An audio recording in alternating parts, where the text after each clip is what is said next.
Hello friends, welcome back to my channel. তো আজকে আমরা যাচ্ছি আমার বিয়ের শাড়ি কিনতে। যেহেতু হাতে গোনা আর কয়েকটা দিনই রয়ে গেছে, তো আমরা কেনাকাটা সব শুরু করে দিয়েছি।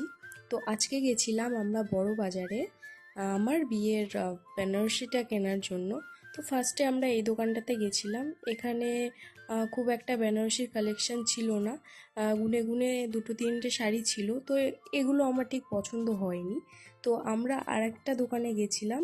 তো এখানে এই কালেকশানটা একটাই ছিল আর আমারও খুব পছন্দ হচ্ছিল এটা। তো আমি ভাবলাম এটা আমি একটু ট্রাই করে দেখি।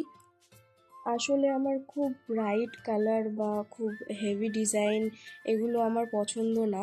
তো আমি সিম্পলের মধ্যেই জিনিসটা রাখতে চাইছিলাম। আমি যেমন কালার চাইছিলাম বা ডিজাইন চাইছিলাম আমি ঠিক তেমনই আঙ্কেলকে বলেছি, আর আঙ্কেল ঠিক তেমনই শাড়িগুলো বের করেছিল। তো আমার তার মধ্যে এটা খুব ভালো লেগেছে, আর আমার ফ্যামিলির সবাই তাদেরও খুব ভালো লেগেছে।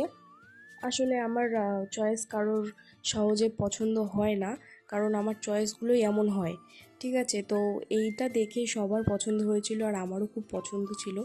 তো আমি এই শাড়িটা দেখার পরে আর অন্য কোনো শাড়ি দেখিনি, এটাকেই আমি ফাইনাল করেছি। তোমরা সবাই আমাকে জানিও শাড়িটা কেমন হয়েছে। তো এই দেখো, এটা হচ্ছে আমার ফাইনাল লুক। তো আজকের জন্য এইটুকুই। টাটা, বাই বাই, দেখা হচ্ছে নেক্সট ভিডিওতে। Take care.